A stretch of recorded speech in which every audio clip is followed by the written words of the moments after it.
Before we get into the story, leave a comment and let us know what city you're watching from.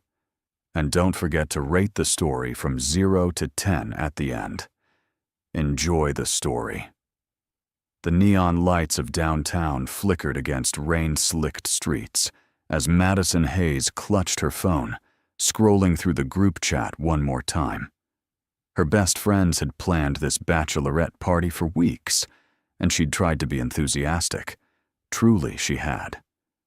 But as she stood outside Club Velvet in a ridiculous white sash that screamed "Bride-to-be" in glittering pink letters, all she felt was a knot of anxiety tightening in her stomach. Come on, Maddie. Stop hiding by the door. Her maid of honor, Jessica, grabbed her arm, pulling her through the velvet curtains into a world of pulsing music and purple lighting. The bass thumped so hard Madison could feel it vibrating through her chest. Around them, groups of women shrieked with laughter, waving dollar bills at the stage where a man in a police uniform was doing things with his hips that should probably be illegal. Madison forced a smile, following her friends to a reserved table near the stage. Champagne bottles already sat waiting, ice melting in silver buckets.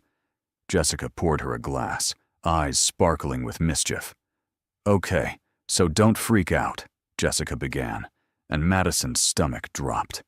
Nothing good ever followed those words. "What did you do?"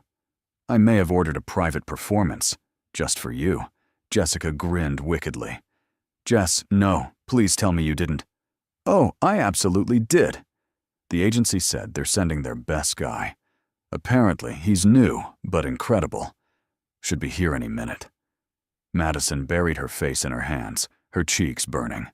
This was her nightmare. She'd agreed to the club, to the drinks, to wearing this ridiculous sash. But a private stripper? For her? While her friends watched and probably recorded it on their phones? She took a long gulp of champagne, the bubbles burning down her throat. Maybe if she drank enough, she wouldn't remember this tomorrow. Though considering she had a job interview on Monday at Sterling Enterprises, the biggest tech company in the city, she probably shouldn't show up hungover. The music shifted, a slower, sultrier beat filling the space. Jessica squealed, grabbing Madison's shoulder. "Oh my God, I think that's him." Madison looked up, and her heart stopped. The man walking toward their table was not what she expected. Most of the performers tonight wore costumes ranging from firefighters to construction workers, all deliberately cheesy and over the top. But this man wore a simple black suit, perfectly tailored to his tall frame. His dark hair was swept back, and even in the dim lighting, she could see the sharp angles of his jaw, the intensity of his gray-blue eyes. He moved with a confidence that made her mouth go dry, each step deliberate and controlled. When he reached their table, he stopped, his gaze sweeping over the group before landing on Madison. Madison Hayes? His voice was deep, smooth as whiskey, with just a hint of amusement. She nodded, unable to form words. "Your friends ordered something special for you tonight." He loosened his tie with one hand, a slow, practiced movement that made Jessica and the others erupt in cheers. Oh God, this was really happening. Madison's face burned as he circled behind her chair.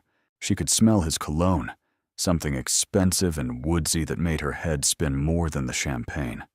His hands rested lightly on her shoulders, and she nearly jumped out of her skin. "Relax," he murmured near her ear, his breath warm against her neck. "Just play along." Something in his tone made her pause. There was a hint of uncertainty there, maybe even discomfort that mirrored her own. She glanced up at him, catching his eye for just a moment, and saw something unexpected. Confusion. He looked almost as out of place as she felt. The music swelled, and he moved in front of her, loosening his tie completely and draping it around her neck. Her friend screamed with delight, phones out, capturing every mortifying second. But then something strange happened. As he began to move, She realized he had no idea what he was doing. His movements were stiff, awkward even. He unbuttoned his shirt with fingers that fumbled slightly, revealing a white undershirt beneath. When he attempted what she assumed was supposed to be a sensual hip movement, it looked more like he'd pulled a muscle. Madison bit her lip, trying not to laugh. Was this really their best guy? He leaned down again, his hands on the armrests of her chair, caging her in. Up close, she could see the faint sheen of sweat on his forehead, the way his jaw was clenched tight. "I'm sorry," he whispered, so quietly only she could hear. "I think there's been a mistake." "You think?" she whispered back, her lips twitching. His eyes met hers, and suddenly they were both fighting smiles. Here they were, two completely mortified people trapped in the world's most awkward performance. "How much longer do I have to do this?" he asked under his breath. "I don't know. You're the professional. I'm really not." Jessica's voice cut through their whispered exchange. "Come on, Maddie. Don't just sit there. Dance with him." Before Madison could protest, her friends were pulling her to her feet, pushing her toward him. The man, whoever he was, caught her awkwardly as she stumbled in her heels. His hand steadied her waist, and for a moment, they stood frozen, faces inches apart. "I'm Madison," she said, feeling ridiculous. "Daniel," he replied. "Daniel Sterling." The name rang a bell, but before she could place it, Jessica turned up the music even louder, and her friends formed a circle around them, clapping and cheering. Daniel looked at her with an expression of pure panic. "Just pretend you know what you're doing," Madison heard herself say, and then she did something completely out of character. She laughed, a real, genuine laugh that seemed to release all the tension that had been building in her chest for weeks. Planning a wedding, dealing with her mother's expectations, worrying about her career. It all suddenly felt absurd compared to this bizarre moment. Daniel's expression shifted, his panic melting into something warmer. "Pretend. I can do that." He took her hand, pulling her closer as he attempted what might generously be called dancing. He was terrible at it. Absolutely, wonderfully terrible. But something about his complete lack of skill made Madison relax. If he could be this bad at something and still smile about it, maybe she could too. The song finally ended, and Madison's friends erupted in applause. Daniel stepped back, running a hand through his hair, his shirt still half unbuttoned. He looked so thoroughly uncomfortable that Madison felt a surge of sympathy. "Thank you for your time," he said stiffly, and before anyone could respond, he grabbed his jacket from where he'd draped it over a chair and headed for the exit. "Wait," Madison called out, surprising herself. She grabbed her clutch and hurried after him, ignoring Jessica's knowing whistle. She caught up with him outside, the cool night air a relief after the stifling heat of the club. He was leaning against the brick wall, jacket slung over his shoulder, looking up at the sky with an expression of profound relief. "Hey," Madison said softly. He turned, eyebrows rising. "Did I forget something?" "Just an explanation." She crossed her arms, but she was smiling. "That was possibly the worst strip performance I've ever seen. And I've seen exactly one, so congratulations." Daniel let out a short laugh, shaking his head. "I know. I'm sorry about that. There was a mix-up at the agency. I'm supposed to be meeting someone about a business deal, and somehow I ended up here instead." He paused, studying her face. "Though I have to admit, it wasn't entirely terrible." "No?" Madison felt her cheeks warm. "The company was good. Even if I did humiliate myself. Well, if it makes you feel better, I was supposed to be the one humiliated tonight. So thank you for taking that burden." They stood in comfortable silence for a moment, the muffled bass from the club vibrating through the wall. Madison knew she should go back inside. Her friends were probably wondering where she'd gone. But something made her stay. "Can I ask you something?" Daniel said. "You don't really want to be in there, do you?" Madison blinked. "What makes you say that?" "Just a guess." You looked about as enthusiastic as I felt. She bit her lip, then sighed. "Is it that obvious?" "I love my friends, I do, but bachelorette parties aren't really my thing. Honestly, this whole wedding process isn't really my thing." "Cold feet?" "More like cold everything." The words spilled out before she could stop them. "I'm marrying a great guy. Jeffrey is successful, charming, comes from a good family. Everything looks perfect on paper. But I don't know if perfect on paper is the same as perfect in reality." Madison looked away, shocked at herself for confiding in a stranger. "Sorry. I don't know why I'm telling you this." "Sometimes it's easier to talk to someone you don't know," Daniel said quietly. "No judgment. No expectations." Madison met his eyes, something unspoken passing between them.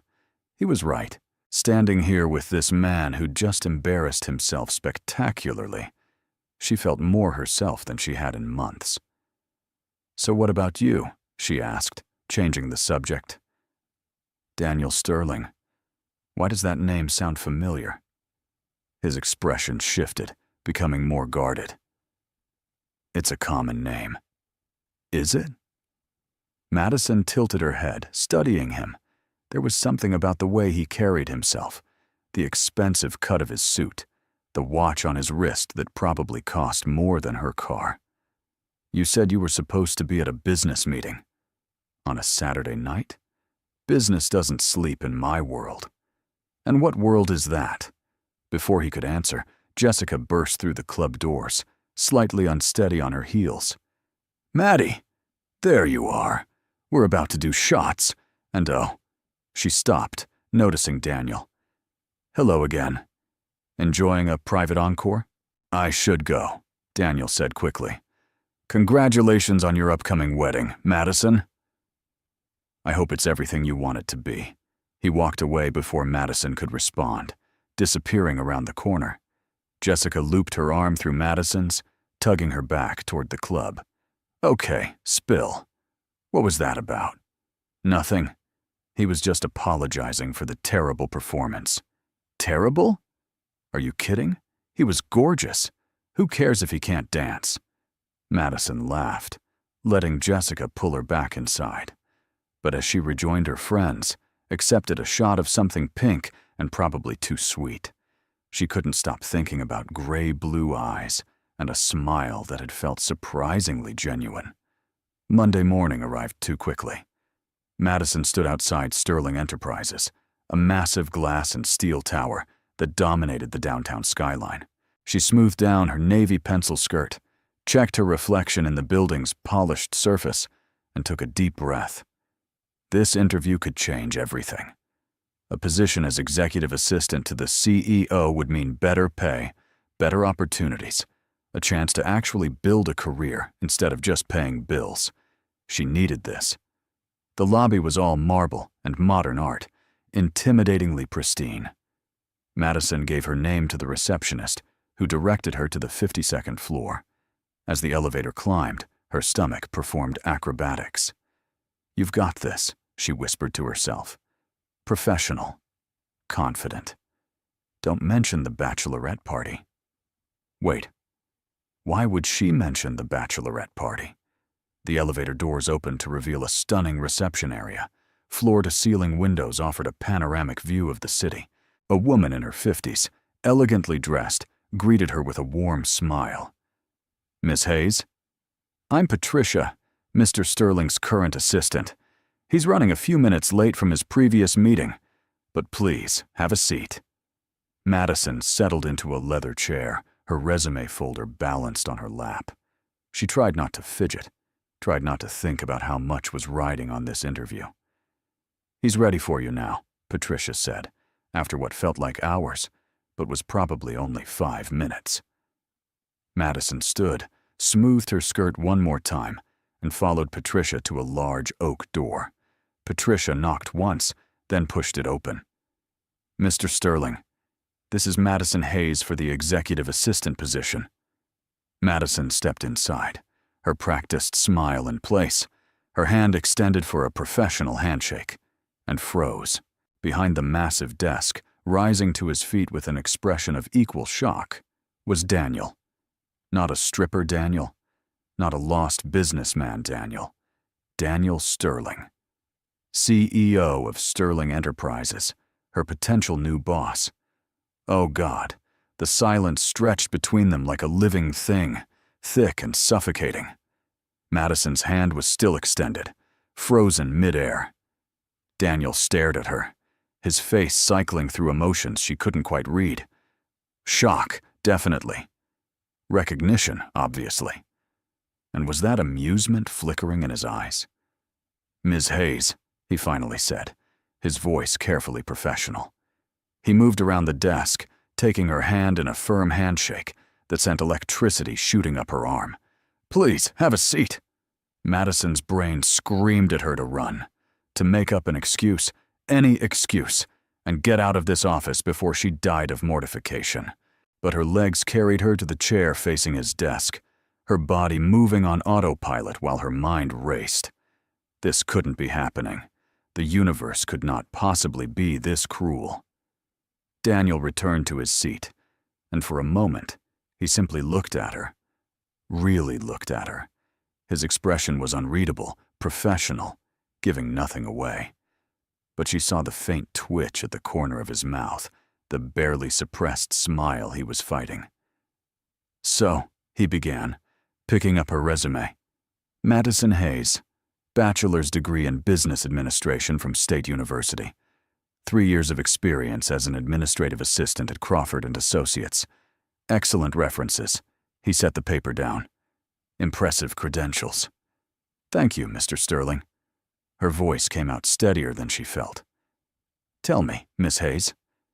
He leaned back in his chair, fingers steepled in front of him. What interests you about this position? Madison swallowed hard. Okay, she could do this. She could pretend Saturday night never happened. She could be professional. Sterling Enterprises is one of the most innovative companies in the tech sector, she began, falling into the speech she'd practiced. The opportunity to work directly with leadership, to be part of decision-making processes at this level, would be invaluable for my career growth. I'm highly organized, detail-oriented, and I thrive in fast-paced environments. Do you, Daniel's eyes glinted, handle high-pressure situations well? Was he mocking her? Madison's cheeks heated. Yes, sir. I do. Even when faced with unexpected circumstances, definitely mocking her. Especially then, she said, meeting his gaze directly. Two could play this game. I believe adaptability is one of my strongest qualities.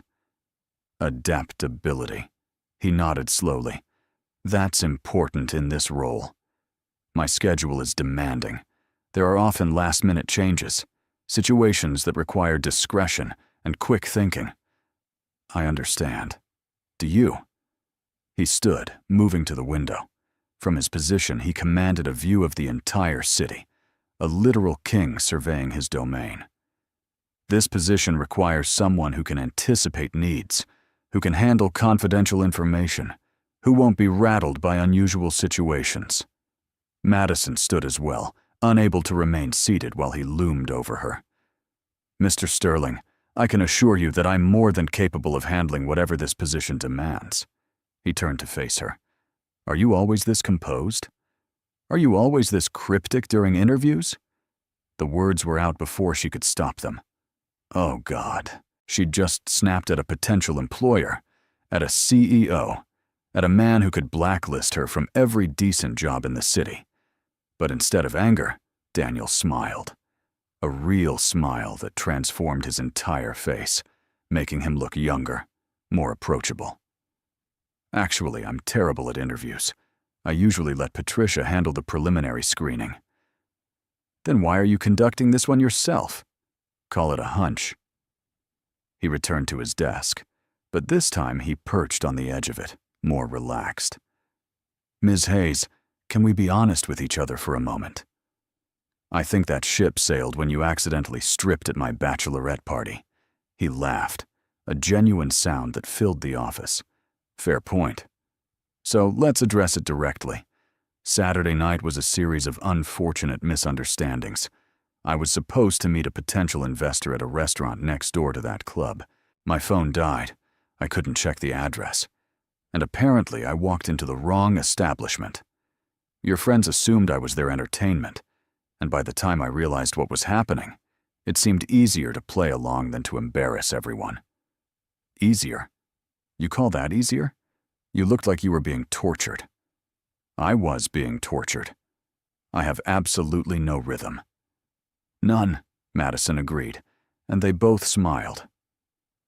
The point is, Daniel continued, what happened Saturday was bizarre and awkward, but it also showed me something interesting about you. That I have questionable friends who hire strippers. That you have a sense of humor. That you can laugh at an absurd situation instead of freezing up. That when you could have stayed safely in your seat, you followed me outside to check if I was okay. He paused. That's the kind of person I need working with me. Someone who sees beyond the surface, who stays human even in weird circumstances. Madison's heart was doing strange things in her chest. So you're saying my qualifications for this job include witnessing your failed exotic dancing career?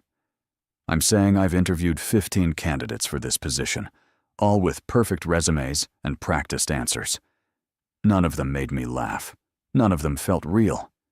He picked up her resume again. Your credentials are solid, Madison. But more importantly, I think we could work well together. That is, if you can get past the mortification of Saturday night. Could she? Madison looked at him, really looked at him. Not as the awkward stranger from the club, but as Daniel Sterling, CEO, one of the youngest and most successful entrepreneurs in the city, a man whose decisions affected thousands of employees, whose company's stock prices were analyzed by financial experts. He was offering her a dream job, the kind of opportunity she'd worked years to even get close to. But could she work with him? Could she be professional when every time she looked at him, she'd remember his fumbling attempt to unbutton his shirt? When she'd remember the whispered conversation, the way he'd looked at her, like they shared a secret. Miss Hayes, Daniel prompted, I need to know if you're interested in the position. Can I ask you something first? Of course. Saturday night, when we talked outside the club, you said business doesn't sleep in your world. Was that true, or were you just being mysterious? He studied her for a long moment. It was true. I work constantly. Weekends, holidays, early mornings, late nights. The person in this role needs to understand that. Needs to be available, flexible, committed. And what about you? The question surprised them both. Madison pressed on. You asked if I wanted to be at my bachelorette party. Do you want to be working all the time? Something flickered across his face. That's a complicated question. Most important ones are. He smiled again, but this time it was tinged with something sadder. The honest answer? I don't know anymore. I built this company from nothing. It's been my entire focus for the past 6 years. But lately, I've started to wonder if I've become so consumed by it that I've forgotten what I'm working for. The vulnerability in his admission caught Madison off guard. This wasn't the polished CEO speaking. This was just Daniel, the same man who'd admitted he didn't know what he was doing on Saturday night. I'll take the job, she heard herself say, if you're offering it. Just like that? Just like that? Madison squared her shoulders. But I have conditions. His eyebrows rose. You're negotiating already? You said you wanted someone who stays human. Well, humans have boundaries. I'll work hard. I'll be available when you need me. I'll keep your confidences. But I won't be available 24/7. I need time for my own life. Your wedding. The word hung between them, and Madison felt a strange twist in her chest. Yes, among other things. Daniel was quiet for a moment, his expression thoughtful. Then he nodded. Fair enough. I can respect that. When's the wedding? 3 months from now, June 15th. Then you'll need time off for the honeymoon. 2 weeks. We're going to Bali. Why did saying that out loud make her feel hollow? Madison pushed the feeling away. Jeffrey was excited about Bali. He'd picked the resort himself, some 5-star place with private beaches and couples spa treatments. Sounds lovely. Daniel's tone was neutral, professional. Well then, Ms. Hayes, if you're serious about the position, I'd like to offer it to you. The salary is $85,000 annually, with full benefits and quarterly bonuses based on company performance. Patricia can walk you through the details. $85,000. Madison's current salary was barely $50,000. This would change everything. She could pay off her student loans faster, help her mother with her medical bills, maybe even save enough for a down payment on a real apartment. I accept, she said, extending her hand. Daniel shook it, his grip warm and firm. Welcome to Sterling Enterprises. Can you start next Monday? I need to give 2 weeks' notice at my current job. Fair enough. 2 weeks from today, then. He released her hand, but his eyes held hers a moment longer. Madison, I know this is an unusual situation, but I want you to know that what happened Saturday stays Saturday. In this office, we're professional colleagues, nothing more. Agreed. She ignored the small voice in her head that whispered disappointment. Nothing more. Patricia was waiting outside the office, her smile knowing. How did it go? I got the job. Wonderful. I had a feeling you would. Now, let's discuss the details, shall we? The next 2 weeks passed in a blur of transition. Madison worked her notice at Crawford & Associates, where her boss was disappointed but understanding. She met with Patricia 3 times to learn the systems, the schedules, the particular preferences that came with working for Daniel Sterling. He takes his coffee black, but keep cream available for guests. He's allergic to shellfish, so check restaurant menus before booking lunch meetings. He hates small talk, but appreciates directness. And most importantly, Patricia leaned in conspiratorially. He works himself too hard.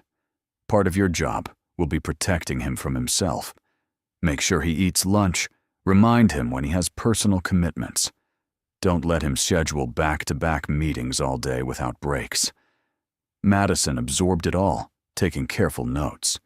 She also avoided thinking about Saturday night, about the wedding, about the strange flutter in her stomach every time she thought about starting this new job. Jeffrey was thrilled about her new salary. $85,000. Maddie, that's incredible. He'd taken her to dinner at his favorite steakhouse to celebrate. This changes our financial projections completely. We can afford the upgraded honeymoon package now.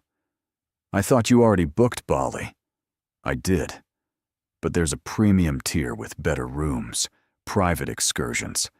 It's only another $3,000. Madison pushed her steak around her plate. Jeffrey, I was kind of hoping to put the extra money toward my mom's medical bills. His smile dimmed slightly. Of course. We can do that too. There's room in the budget for both. But there wasn't. Not really. Madison had run the numbers herself. Jeffrey's salary as a financial analyst was good. But between his student loans, his car payment, and his expensive tastes, he didn't have much left over. Her new salary would essentially be funding their lifestyle. We should talk about finances, she said carefully. After we're married, I mean. How we want to structure things. Joint account, obviously, simplifies everything. Right. But I was thinking maybe we keep some separate accounts, too? For independence? Jeffrey set down his fork, his expression cooling. Madison, are you having doubts? No, I just think it's smart to discuss these things before. Because it seems like ever since that bachelorette party, you've been distant. Madison blinked. What? No, I've been busy with the job transition. Have you? He leaned back, studying her. Or are you avoiding wedding planning? Your mother called me yesterday asking about the seating chart. She said you haven't responded to any of her emails. Guilt twisted in Madison's stomach. I'll call her. I've just been overwhelmed. With a job you haven't even started yet. Jeffrey, I'm not trying to fight Maddie. I'm just saying, if you're not sure about this, about us, you need to tell me now. Before we get any closer to the wedding, the restaurant suddenly felt too small, too hot. Madison looked at Jeffrey, really looked at him. Handsome, successful, everything her mother had always told her to want. They'd been dating for 2 years, engaged for 6 months. It made sense on paper. But sitting across from him now, she felt nothing. No excitement, no longing, no real connection beyond comfortable familiarity. I'm sure, she made herself say. Just stressed? The new job, the wedding planning, it's a lot. Jeffrey's expression softened. I know, and I'm here to support you. We're a team, remember? Right. A team. He reached across the table, taking her hand. I love you, Maddie. I love you too. The words felt automatic, rehearsed. Monday morning, Madison woke up at 5:30, nerves and excitement tangling in her stomach. She'd laid out her outfit the night before, a charcoal gray suit with a cream silk blouse. Professional, but not stuffy. Pearl earrings Jeffrey had given her for their first anniversary. The Sterling Enterprises building looked even more impressive in the early morning light. Madison showed her new ID badge to security and took the elevator to the 52nd floor, her heart pounding with each ascending number. Good morning, Patricia greeted her warmly. Welcome to your first day. Coffee? Please. Black, just like Mr. Sterling. Patricia winked, handing her a steaming mug. Now, he's already in his office. Been here since 6, I'd imagine. Your desk is here. She led Madison to a sleek workspace just outside Daniel's office. 3 computer monitors, a phone system that looked like it could launch missiles, and a leather chair that probably cost more than her old desk. You'll coordinate his schedule, handle correspondence, screen calls, prepare documents for meetings. Patricia pulled up various systems on the computers. His calendar is color-coded. Red is board meetings. Blue is external appointments. Green is internal meetings. And yellow is personal time, though he rarely takes it. Madison absorbed the information, her fingers already itching to organize, to jump in. He'll want to brief you himself when he has a moment. For now, familiarize yourself with today's schedule. He has a conference call at 8, meetings straight through until 2. Then he's supposed to have lunch, though he'll probably try to skip it. Got it. Patricia gathered her things, a bittersweet smile on her face. He's a good man, Madison. Demanding, yes. Driven to the point of obsession, absolutely. But he cares about his people. Treat him well. Then she was gone, retiring after 20 years of service, leaving Madison alone in her new role. At exactly 7:45, Daniel's office door opened. He stepped out, already on his phone, gesturing with his free hand as he spoke. He was in full CEO mode, sharp and commanding in a navy suit that probably cost more than her monthly rent. When he saw Madison, he paused mid-sentence, something flickering across his face before the professional mask slid back into place. I'll call you back, Martin. He ended the call, sliding the phone into his pocket. Madison, good morning. Good morning, Mr. Sterling. She stood, instinctively smoothing her skirt. How are you settling in? Patricia was very thorough. I think I have a handle on today's schedule. Good. I have a conference call in 15 minutes. I'll need you to sit in, take notes. After that, We'll go over expectations and answer any questions you have. Of course. He started to turn back to his office, then stopped. Madison, about Saturday night stays Saturday night, she said quickly. Professional colleagues. Nothing more. Something in his eyes dimmed slightly, but he nodded. Right. Professional. The conference call was intense. Daniel spoke with leaders from Sterling Enterprises' European division about expanding into new markets. Madison typed furiously, capturing action items, noting who committed to what. She watched Daniel work, impressed by how he commanded the room, even virtually. He listened more than he spoke, asked sharp questions, and made decisions with swift confidence. When the call ended, he leaned back in his chair, rubbing his temples. "You okay?" Madison asked before she could stop herself. "Headache. Had it since yesterday." He waved dismissively. "Did you capture everything?" "Every action item. I'll have a summary document ready within the hour." "Excellent." He studied her. "You're efficient. That's why you hired me?" "Among other reasons." The comment hung in the air, loaded with unspoken meaning. Madison cleared her throat. "Your next meeting is at 9, legal team regarding the Patterson acquisition. Then at 10:30, you have the marketing presentation for the Q2 campaign." "Cancel both." She blinked. "Sir?" "Something's come up. I need to handle it personally." He stood, grabbing his jacket. "Clear my morning. Reschedule everything for tomorrow if possible." "Where are you going?" "That's confidential." Madison felt a spike of irritation. "Mr. Sterling, I'm your assistant. I need to know where you are in case of emergencies." He paused at the door. "Fair point. I'm going to visit my father. He's at Mercy General Hospital." The irritation vanished, replaced by concern. "Is he okay?" "He's dying. Has been for the past 6 months. Cancer." Daniel's voice was flat, emotionless. "Don't put it on my official calendar. No one else needs to know." Then he was gone, leaving Madison staring after him, her heart aching unexpectedly. She spent the next hour rescheduling meetings, fielding calls, learning the rhythms of Daniel's professional world. Everyone wanted a piece of him. Board members, department heads, journalists, investors. Her phone never stopped ringing. At noon, Daniel still hadn't returned. Madison found herself checking her phone, wondering if she should reach out. But he'd said it was confidential, personal. Maybe he didn't want her intrusion. Still, she remembered Patricia's words.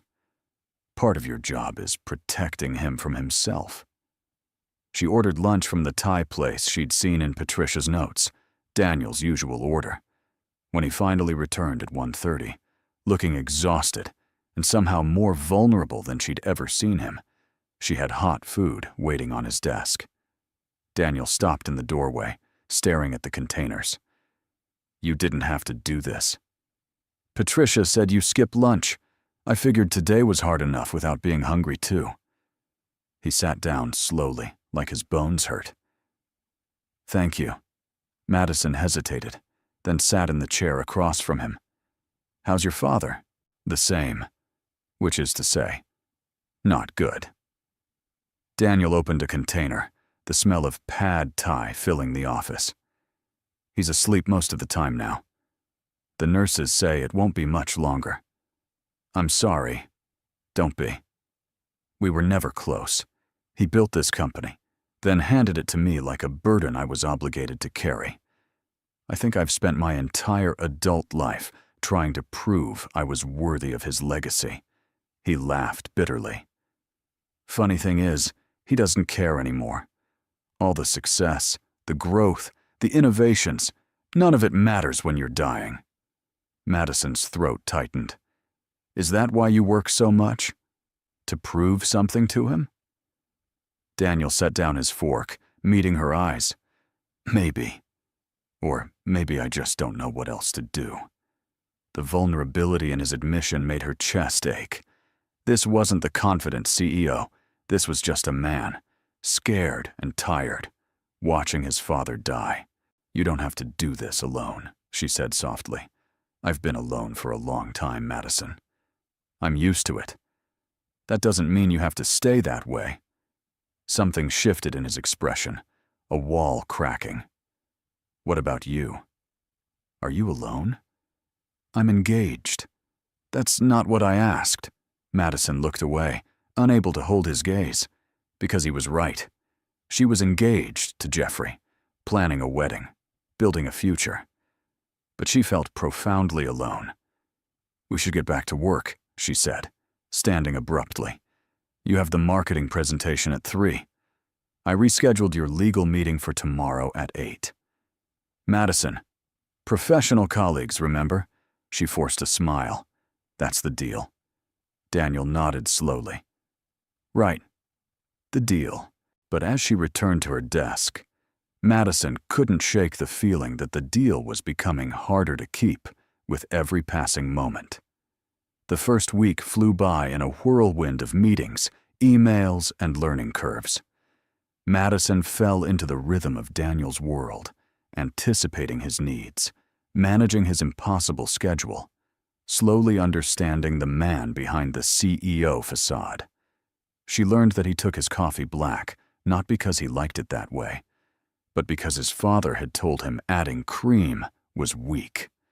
She learned that he had a scar on his left hand from a childhood accident involving his mother's sewing kit.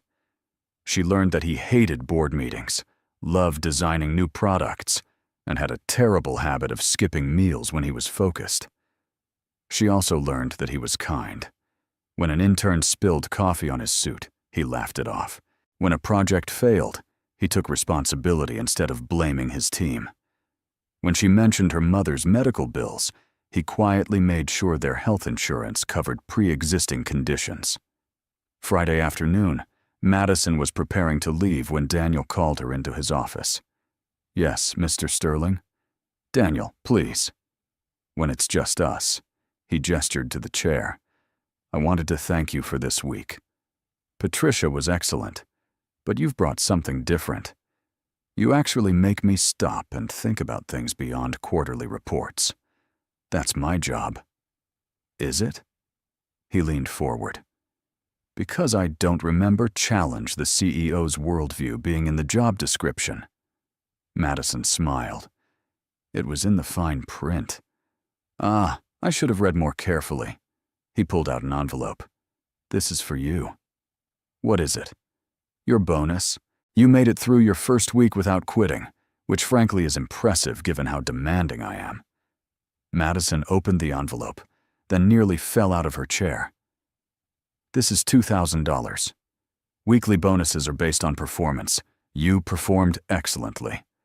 "Daniel, this is too much." "It's exactly what you earned." He stood, moving to the window.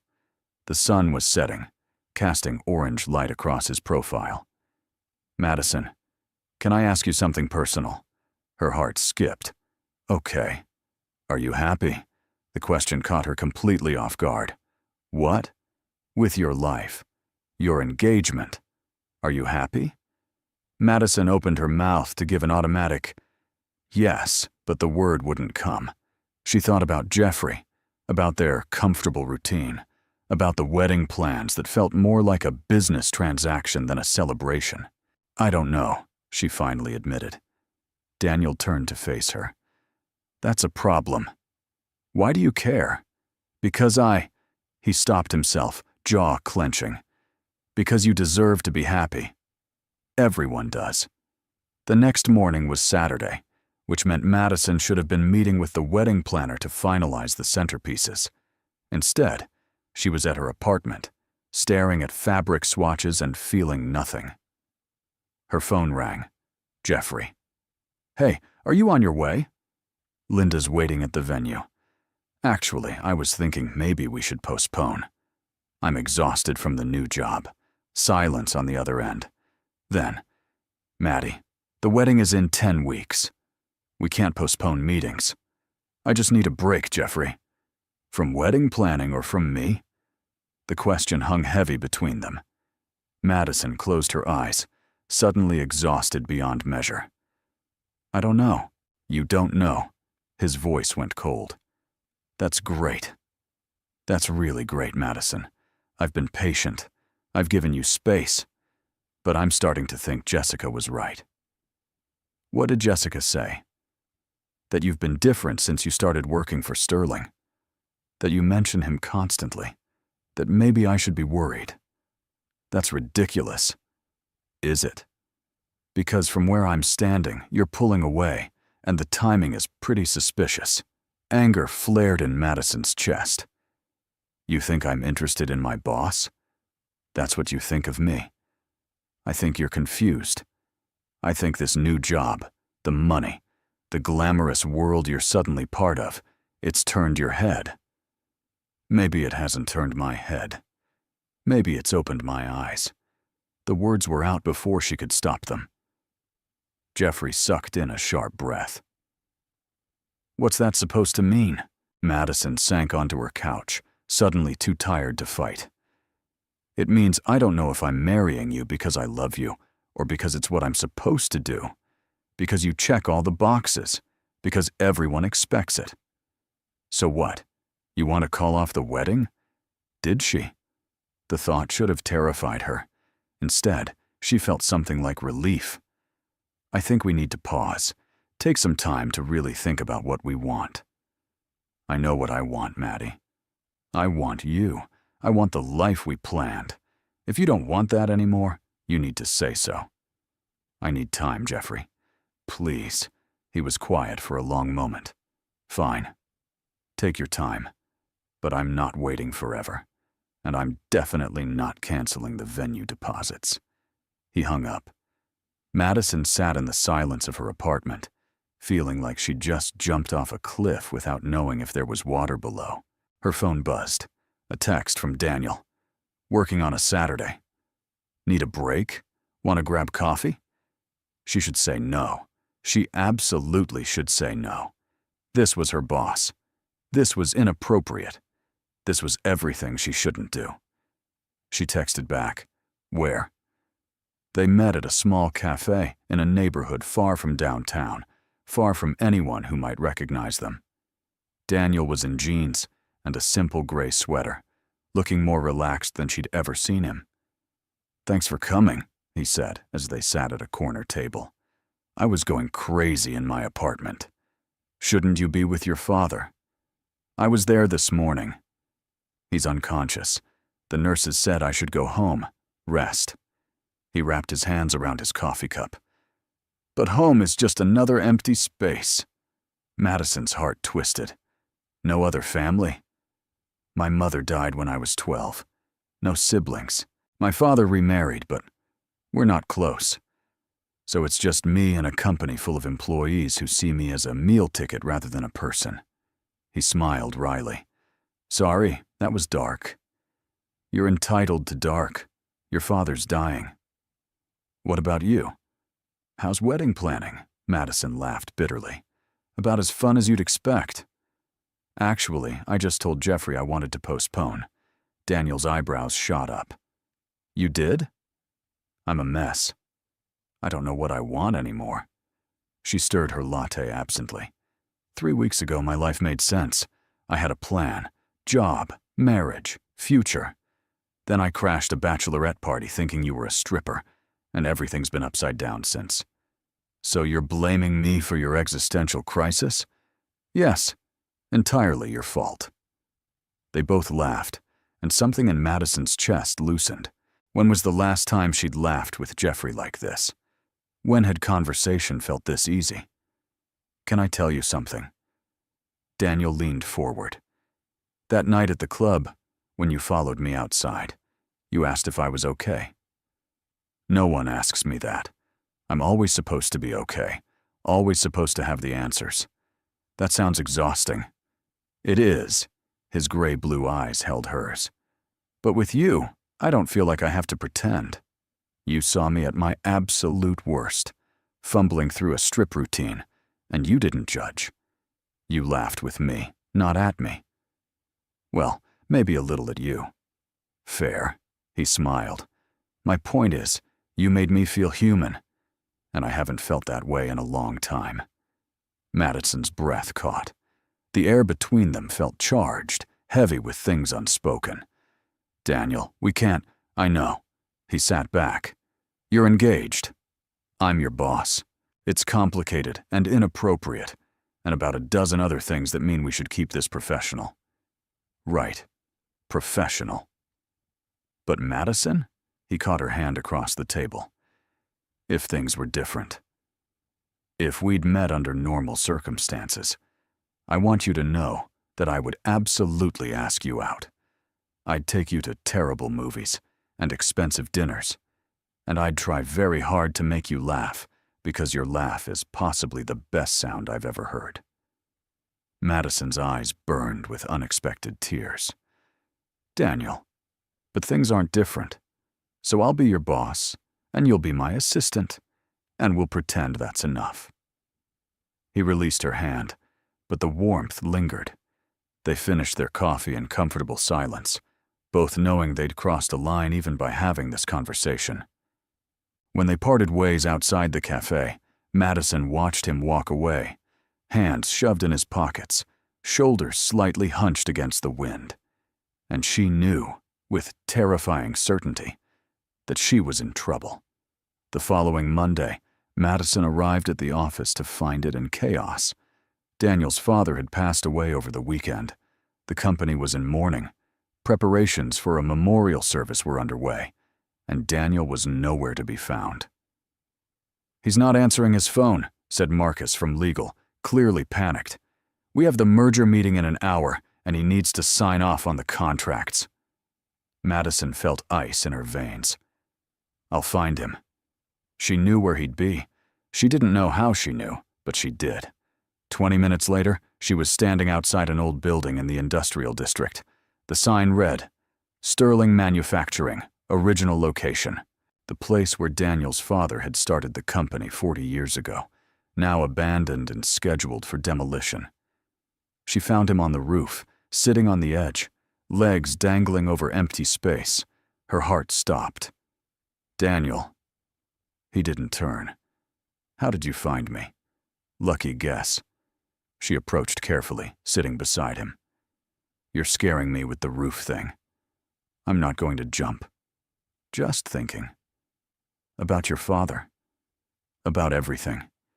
He built an empire, and what did it cost him?" "My mother's attention, a relationship with me, any actual happiness." Daniel's voice was hollow. "I'm following the exact same path, working constantly, alone, building something impressive that doesn't actually matter." "It matters to the 3,000 people you employ, does it? Or am I just creating other workaholics who'll look back one day and wonder where their lives went?" Madison didn't have an answer. She just sat with him, their shoulders touching, watching the city below. "The funeral is Wednesday," Daniel finally said. "Small service. I'd like you there. Of course. Not as my assistant, as my friend." Madison turned to look at him. His face was drawn, exhausted, vulnerable in a way that made her ache. "Okay. As your friend." They sat in silence for a long time, neither ready to return to the world that waited below. The funeral was elegant and cold, just like Daniel's father had been.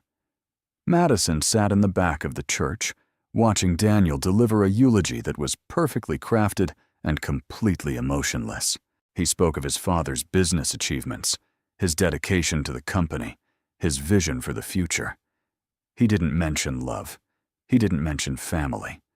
And when it was over, he walked down the aisle without meeting anyone's eyes.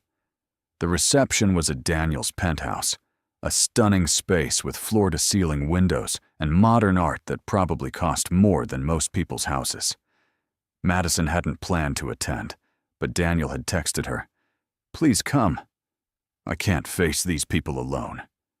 She arrived to find the place packed with business associates, all networking over canapes and expensive wine. No one seemed to actually be mourning.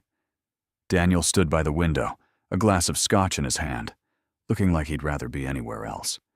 When he saw Madison, relief flashed across his face. You came. You asked me to. I didn't think you would. You've been avoiding me since Saturday. It was true. After their conversation at the cafe, Madison had kept her distance. Professional emails only. No personal talks. It was safer that way. I'm here now, she said softly. A woman in her 50s approached, fake sympathy plastered on her face. Daniel, darling, your father would be so proud. And who's this lovely young woman? My assistant, Madison Hayes. Oh. The woman's smile turned patronizing. How nice. After she left, Daniel muttered, that was Veronica. My father's third wife. They've been separated for 2 years, but she showed up anyway. Probably hoping she's in the will. Is she? Hell no. Everything goes to the company, which means it goes to me. Which means I'm now responsible for an even larger empire that I didn't ask for. He downed the rest of his scotch. I need some air. They escaped to the balcony, 30 floors above the city. The night air was cool, the lights of downtown glittering below. I'm selling it, Daniel said abruptly. Selling what? The company. All of it. My father built Sterling Enterprises, and I've spent the last 6 years trying to prove I was worthy of it. But it's his legacy, not mine. I don't want to spend the rest of my life chained to someone else's dream. Madison stared at him. Daniel, you can't be serious. I'm completely serious. I'll set up a trust for the employees, make sure everyone's taken care of.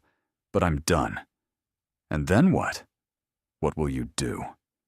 I don't know. He laughed, the sound edged with hysteria. Isn't that terrifying? I'm 32 years old, and I have no idea who I am outside of this company. Madison grabbed his arms, forcing him to look at her. Then figure it out. But don't make major life decisions while you're grieving. Your father just died. Daniel, give yourself time. I've given myself 6 years. How much more time do I need? As much as it takes. He searched her face, something desperate in his eyes. Come with me. What? When I leave. Come with me. We'll go somewhere far away from all this. We'll figure out who we are without all the expectations and obligations. Madison's heart hammered. Daniel, I can't. Why not?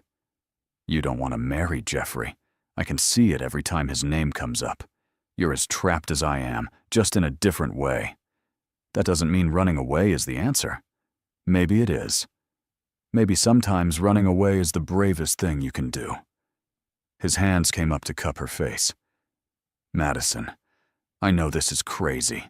I know the timing is terrible. But I can't stop thinking about you. From the moment you laughed at my pathetic strip performance, you've been in my head. Tell me you don't feel it too. She should pull away. She should remind him about professional boundaries. She should think about Jeffrey, about her job, about every logical reason this was a terrible idea. But standing there, his hands warm on her face, his eyes searching hers, Madison couldn't remember a single logical thought. I feel it, she whispered. Daniel kissed her. It wasn't gentle or tentative. It was desperate, hungry. 6 weeks of tension finally breaking. Madison's hands fisted in his shirt, pulling him closer. She'd been kissed before, obviously. She'd been with Jeffrey for 2 years. But this was different. This felt like coming home and jumping off a cliff simultaneously. When they finally broke apart, both breathing hard, reality crashed back in. Oh God, Madison stepped back. We can't. I'm engaged. You're my boss. I know. Daniel ran a hand through his hair. I know. I'm sorry. That was inappropriate. Daniel, you should go. Before I do something else I can't take back. Madison fled. She made it to the elevator before the tears started. By the time she reached the lobby, she was openly sobbing. The doorman politely pretended not to notice.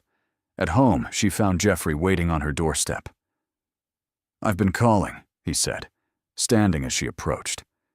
You didn't answer. I was at a funeral. Sterling's father.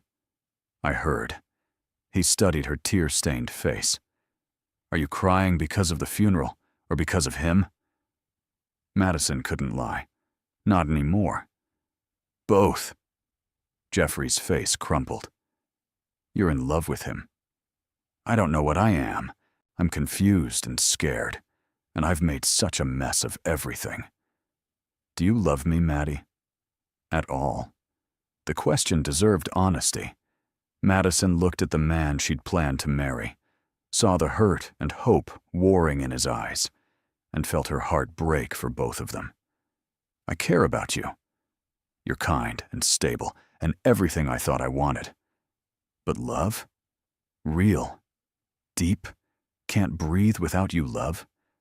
She shook her head. I don't think I do. And you deserve someone who does. Jeffrey was silent for a long moment.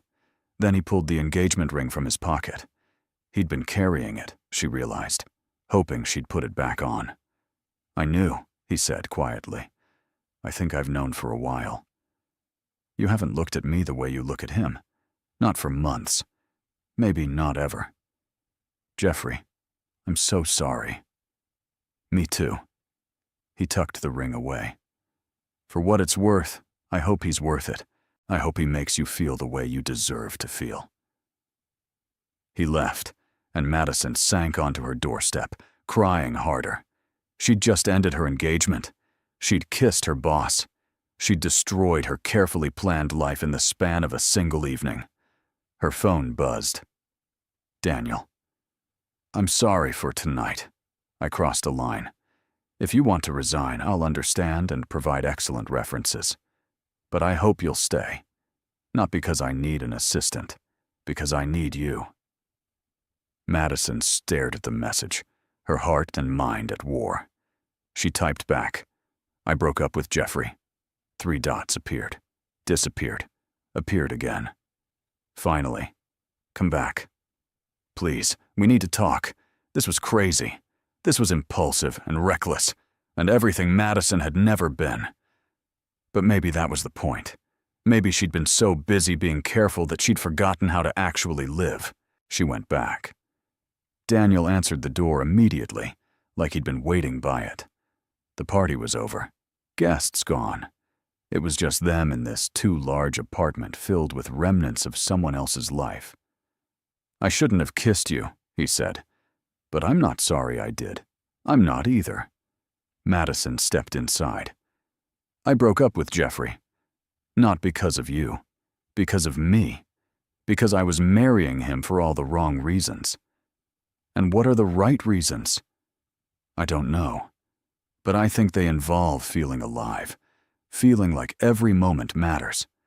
Feeling like your heart might explode from how much you care. She moved closer. I think they involve not being able to imagine your life without someone, even though you've only known them for 6 weeks. Daniel's eyes darkened. Madison, if we do this, if we cross this line, there's no going back. You work for me. It's complicated. Everything worth having is complicated. Are you sure? Because I'm a mess.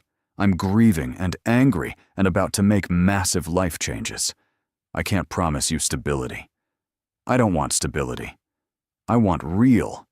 I want someone who sees me, challenges me, makes me laugh when I'm standing outside a club in a ridiculous sash. She reached up, touching his face. I want you. Daniel closed the distance between them, capturing her lips in a kiss that was somehow both gentle and desperate. His hands tangled in her hair, hers clutched his shirt, and for the first time in weeks, Madison felt like she could breathe. They moved through the apartment in a blur of kisses and whispered words. Daniel pulled her toward the bedroom, then stopped. Wait. I need you to be sure. Completely sure. Madison looked at him. This man who'd accidentally stumbled into her bachelorette party and somehow changed everything. I've never been more sure of anything. What followed was tender and intense, discovering each other in the darkness. Daniel was attentive, careful. making sure she was okay with every touch, every kiss. And when they finally came together, Madison felt something shift in her chest. This wasn't just attraction. This was connection, the kind she'd been searching for without even knowing it. Afterward, they lay tangled in expensive sheets, the city lights casting shadows across the ceiling. "What happens now?" Madison asked softly. "I don't know." Daniel's arms tightened around her. "But I know I don't want to pretend anymore. Not about this. Your employees can handle the truth. I'm not going to hide you, Madison. I'm not going to treat what we have like something shameful. And the company? Are you really going to sell?" He was quiet for a moment. "I don't know. Maybe. Or maybe I'll restructure, bring in a partner, find a way to run it that doesn't consume my entire life. My father's death made me realize I've been living for his approval, even after he stopped caring. It's time I figured out what I actually want." "What do you want?" "You. This. A life that feels like living instead of just existing." He kissed her forehead. "But we're going to take it slow. Date properly. No rushing into anything." Madison laughed. "We already rushed into plenty." "Fair point. But I mean it. I want to do this right. Take you to dinner, terrible movies, all of it." "That sounds perfect." They fell asleep wrapped around each other, the weight of their choices and the possibilities of their future surrounding them like a cocoon. The next morning, Madison woke to sunlight streaming through unfamiliar windows. For a moment, she panicked. Then she remembered. Daniel. Last night. Everything that had changed. She found him in the kitchen, making coffee in nothing but pajama pants, his hair adorably mussed. "Morning," he said, handing her a mug. "How do you feel?" "Terrified. Excited. Confused. All of the above." "Yeah, that sounds about right." He pulled her close, pressing a kiss to her temple. "For what it's worth, I'm terrified too." "Really? You don't look terrified." "I'm an excellent actor." "Remember my strip performance?" Madison burst out laughing. "Oh God, don't remind me." "Too late. That disaster will bond us forever." Her phone rang. Jessica. Madison's stomach dropped. "I should answer this. Want privacy?" "No." "Stay." She answered. "Hey, Jess?" "Hey yourself. Jeffrey called me. Said you two broke up." "Yeah, we did." "Because of your hot boss?" Madison glanced at Daniel, who was trying and failing to look like he wasn't listening. "Maybe. Partly. It's complicated. Maddie, please tell me you know what you're doing." "I absolutely don't. But I'm doing it anyway." Jessica sighed. "Okay. I'm here if you need me, even if I think you're crazy." "Thanks. I think." After she hung up, Daniel wrapped his arms around her from behind. "You okay?" "I will be. Eventually. Right now, I just feel like I've blown up my entire life. Sometimes things need to be blown up before they can be rebuilt better." The next few weeks were a whirlwind. Daniel officially announced he was bringing in a partner to help run Sterling Enterprises, someone who could share the workload and allow him to actually have a life. The business world was shocked. His board was furious. His employees were cautiously optimistic. And through it all, he and Madison navigated their new relationship while trying to maintain professionalism at work. They failed spectacularly at the professional part. "Mr. Sterling, you have a meeting in 10 minutes, Madison said one afternoon, poking her head into his office. "Cancel it."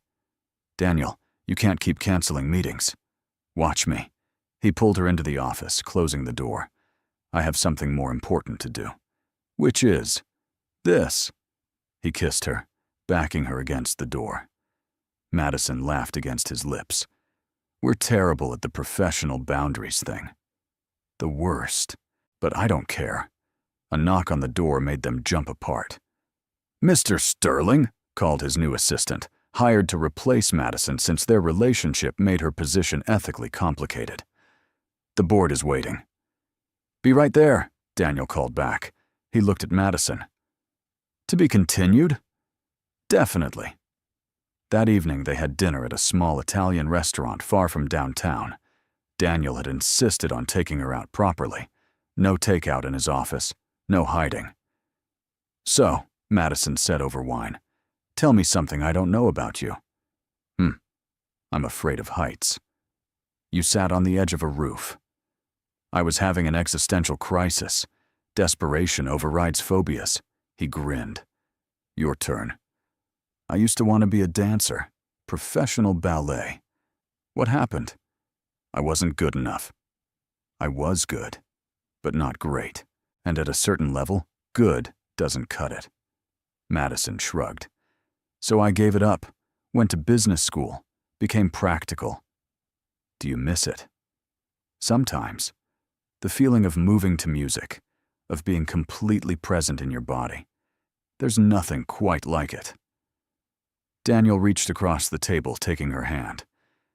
"Maybe you should take it up again. Not professionally. Just for you." "Maybe I will." They talked for hours, discovering each other beyond the intensity of their initial connection. Madison learned that Daniel was secretly a terrible cook, but loved trying new recipes anyway. That he'd always wanted a dog, but thought he traveled too much. That his favorite movie was actually a romantic comedy, though he'd never admit it publicly. And Daniel learned that Madison sang in the shower, that she was terrified of spiders, that she'd never traveled outside the country because she'd been too busy being responsible. "We should change that," he said as they walked back to his car. "Travel. See the world. Be irresponsible together." Is that an invitation? It's a promise. 2 months after his father's death, Daniel held a small ceremony at the old Sterling manufacturing building before it was demolished. Madison stood beside him as he placed the first framed photo of his parents in a memorial wall, honoring the people who'd started it all. "Thank you for being here," he told her, "for all of it. There's nowhere else I'd rather be." They watched the sun set over the city, the building that represented so much history, standing silent behind them. "I've made a decision," Daniel said, "about the company." "Yeah? I'm keeping it. But I'm changing it, making it into something that honors work-life balance, that values people over profits. Something my father never did." "That sounds perfect. And I'm starting a foundation. In my mother's name. For kids who want to pursue dreams that don't fit in traditional boxes. Artists, musicians, dancers." He looked at her meaningfully. Madison's eyes filled with tears. "Daniel, you gave up your dream because you thought you had to be practical. I want to make sure other kids don't have to make that choice." She kissed him there, in front of the old building, with the city sprawling below them. 6 months after Daniel's accidental strip performance, Madison stood in a dance studio for the first time in 8 years. Her body was older, less flexible, but as she moved through basic positions, something in her soul awakened. Daniel watched from the doorway, a soft smile on his face. "You're beautiful when you dance." "I'm rusty." "You're beautiful," he repeated. She crossed to him, still in her dance clothes. "Thank you for encouraging this. Thank you for teaching me that life is about more than balance sheets and board meetings." He pulled her close. "You saved me, Madison. That night at the club, when you followed me outside, you started saving me. And you saved me right back." They'd fallen into an easy rhythm, working together during the day, though in different capacities now. Madison had been promoted to director of operations, overseeing company culture and employee wellness. Daniel had joked that she was perfect for the role since she'd started by making him take lunch breaks. Their relationship was out in the open now. Some people approved, some whispered about impropriety. But Daniel had been right. The truth was easier than pretending. Jessica had eventually come around, especially after meeting Daniel properly and seeing how happy Madison was. "Okay, I admit it," she'd said over drinks. "He's perfect for you. Even if he can't strip to save his life." "We don't talk about the stripping," Madison had laughed. "Oh, we absolutely talk about the stripping. That's the story you'll tell your grandkids." The thought of grandkids with Daniel made Madison's heart flutter. They hadn't talked about marriage or long-term plans. They were taking it slow, enjoying each day. But sometimes she caught him looking at her with such intensity that she knew he was thinking about forever too. One evening, Daniel surprised her by bringing her back to Club Velvet. "Why are we here?" Madison asked, laughing nervously. "I have unfinished business." He led her inside. The club was closed, empty except for the manager who Daniel had apparently paid off for the evening. The stage lights came on, bathing the space in purple and blue. "Daniel, what are you doing?" "I believe I owe you a proper performance." He climbed onto the stage, and Madison's mouth dropped open. "You're kidding." "I never kid about strip performances." He hit play on a speaker system, and music filled the space.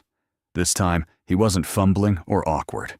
He'd clearly taken lessons, learned actual choreography. He moved with confidence, unbuttoning his shirt with practiced ease, his eyes locked on hers. Madison dissolved into laughter, but it was mixed with something else. Pride, affection, love. When the song ended, Daniel jumped off the stage and dropped to one knee in front of her. Madison's breath stopped. "Madison Hayes, 6 months ago, I walked into the wrong club at the wrong time and found exactly the right person.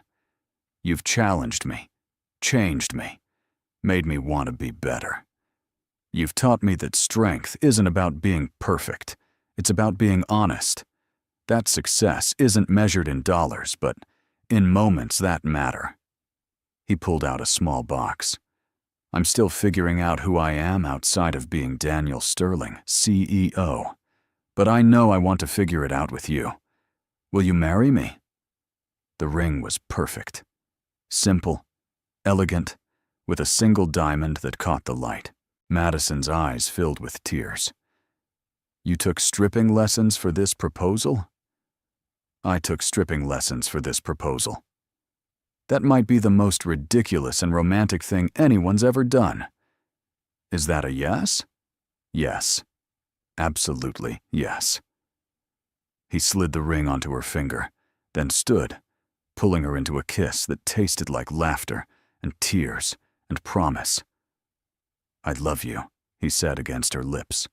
"I've loved you since you followed me outside and made me laugh when I wanted to disappear. I love you too, even though you're terrible at pretending to be a stripper. Hey, I got much better." "You did." But I kind of liked the awkward version. They danced in the empty club, no music needed, just the sound of their hearts beating in sync. 2 months later, they got married in a small ceremony at the memorial garden Daniel had built in his mother's honor. No massive guest list, no elaborate centerpieces. Just their closest friends, family, and a commitment made under open sky. Jessica served as maid of honor, wiping tears throughout the ceremony. "I'm sorry," she whispered during the reception. "I just can't believe this all started because I hired the wrong stripper." "You hired exactly the right stripper," Madison corrected, looking at her husband across the room. He was laughing with his new business partner, more relaxed than she'd ever seen him. As if feeling her eyes, Daniel looked up, his gaze finding hers instantly. He excused himself and crossed to her, pulling her onto the dance floor. "Have I told you today that you're beautiful?" "At least 5 times. Make it 6. You're beautiful, Mrs. Sterling. That's going to take some getting used to. We have a lifetime." They swayed together, and Madison thought about the strange path that had led them here. A bachelorette party, a case of mistaken identity, a choice to follow her heart instead of her plan. "What are you thinking about?" Daniel asked. "How 6 months ago I was engaged to the wrong person, working a job I didn't love, living a life that looked good on paper but felt empty. And now? Now I'm married to a man who took stripping lessons for a proposal. I work at a company that's actually changing lives, and I dance 3 times a week just because it makes me happy." She looked up at him. "Now I'm actually living instead of just existing." Daniel kissed her forehead. "That's what we do for each other. We make life worth living." As the night wore on, Madison found herself standing outside, looking at the stars. Jessica joined her, handing her a glass of champagne. "Happy?" "Ridiculously happy. You know, I was thinking, we should probably hire actual strippers for my bachelorette party, just to be safe." Madison laughed so hard she nearly spilled her drink. "You're terrible." "Maybe. But you love me anyway." Inside, the music changed. Their song. Daniel appeared in the doorway, hand extended. "May I have this dance?" Madison took his hand, letting him pull her back into the light, into the music, into the life they were building together. And as they danced, surrounded by people who loved them, Madison realized that sometimes the best things in life come from the most unexpected places, from wrong turns and mistaken identities, from awkward strip performances and moments of vulnerability, from being brave enough to admit when something isn't right, and brave enough to reach for something better. She'd thought she had it all figured out 6 months ago, but she'd been wrong, and being wrong had led her to being exactly where she belonged. In Daniel's arms, dancing in a room full of love, with a future stretching before them full of possibility and promise. 1 year later, Madison stood in the lobby of Sterling Enterprises, watching a group of teenagers file in for the first annual Sterling Foundation Scholarship Ceremony. Dancers, musicians, artists, all kids who'd been told their dreams weren't practical. Daniel stood beside her, his hand finding hers automatically. "Your mother would have loved this," Madison said softly. "She would have loved you," he replied. The ceremony was beautiful. 20 kids receiving full scholarships to pursue their passions. Madison watched their faces light up with hope, with possibility, and felt tears prick her eyes. Afterward, they drove to the old Club Velvet location. It had been renovated into a community art center, funded by the Sterling Foundation. "Come on," Daniel said, pulling her inside. The space was transformed. Dance studios, music rooms, art galleries, everything his mother would have dreamed of. In the main studio, Daniel pulled Madison into his arms, humming their wedding song. "What are you doing?" "Dancing with my wife. Is that allowed?" "Always." They swayed together in the empty studio, the setting sun casting golden light through the windows. "I have news," Madison said. "Yeah?" "The foundation wants to expand internationally. They want me to head up the initiative." "That's incredible." Daniel pulled back to look at her. "When do you start?" "Not for a few months. I'll need time to prepare." "Prepare for what?" Madison took his hand, placing it on her still flat stomach. "For maternity leave." Daniel froze. His eyes went wide, filling with tears. "You're pregnant? About 8 weeks?" He let out a sound between a laugh and a sob, pulling her into a crushing hug. "We're having a baby. We're having a baby." They stood there, holding each other, as the sun set and the studio filled with shadows. Outside, the city moved on, people rushing to and from their lives. But in that moment, in that space where Madison had once watched Daniel fumble through the world's worst strip performance, they were exactly where they needed to be. "I love you," Daniel whispered. "I love you too, even though I'm a terrible stripper. Especially because you're a terrible stripper." They laughed, and the sound echoed through the empty studio, full of joy and promise and the beautiful chaos of a life built on unexpected beginnings. Because sometimes, the best love stories start with mistaken identity, with wrong rooms and awkward moments, with being brave enough to follow someone outside and ask if they're okay. And sometimes, just sometimes, the universe gets it exactly right by getting it completely wrong first. What did you think of their story? Share your thoughts in the comments. On a scale from 0 to 10, what's your rating? Subscribe to the channel and turn on notifications to follow all our stories, and check out more emotional stories by clicking on the end screen.